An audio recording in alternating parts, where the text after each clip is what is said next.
if you look at the generic numbers, this ought to be a Democratic year. Why? The incumbent Republican president, President Bush, is suffering from the worst approval ratings in the nation's history. The percentage of people who think the country is on the wrong track is extraordinarily high. People are very pessimistic about the future. Dissatisfaction with the war is very high. Everything favors the out party at the moment. Yet the polls are suggesting that this is a very close race. Now, based on these sort of contextual or environmental factors, the war, dissatisfaction, the economy, Bush's approval rating, the Democrats ought to have a sizable lead, but they don't. Why? Well, there are various possible reasons.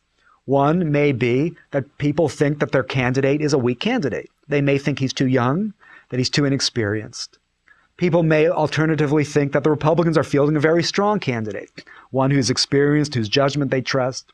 Or maybe race is a factor, right? There are so many possible variables that explain why this election is close, but it's very hard to separate them out. Watching the polls is somewhat dangerous and can be misleading for several reasons. One, there's a cliche, but it's a good cliche, and that is that polls are a snapshot of public opinion at a given point in time. So if John McCain enjoyed a big bounce coming out of the Republican convention, and you look at the polls the Monday or Tuesday after in the week following the Republican convention, you're going to see McCain has a 4 to 9 point lead. Is he going to win by 9 points? That's highly unlikely. Why?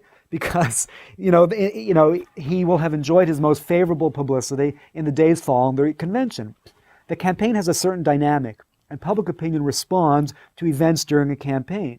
Just as they responded to the post-convention, to the convention, the public will respond to developments during the campaign. They'll respond to the debates. They'll respond to gaffes. They'll respond to media coverage.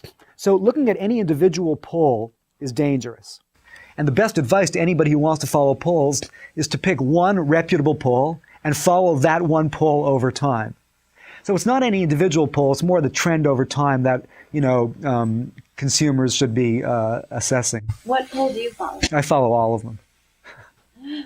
The Republicans need to win a higher share of independents than the Democrats do in order to win the election, because there are more Democrats in the population. So let's say than there are Republicans. So let's say that 90% of Democrats vote for Obama, and 90% of Republicans vote for McCain, right? Based on that alone, Obama would have a lead because there are more Democrats than Republicans.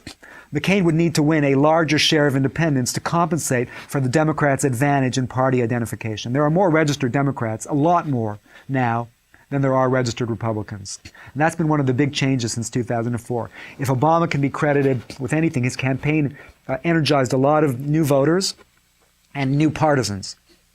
There are only 8 weeks to go after the Republicans have finished their convention, and the fact of the matter is that is a bit shorter than standard for American campaigns, but the fact remains that this campaign has been going on for nearly 2 years, right? Obama's been running for 19 months. Jimmy Carter ran for 2 full years, for 2 full years before he captured the Democratic nomination. And I'll point out that compared to any other, advanced industrial democracy, the United States stands alone. In Canada, an election was called just today. The election is going to take place in mid-October. The campaign is going to last 4 weeks. In Britain, it's not unheard of to have 2-3 week campaigns. So yes, it's a bit short. We have a slightly shorter window from the convention to the election, but in the larger scheme of things, it's still an endless campaign.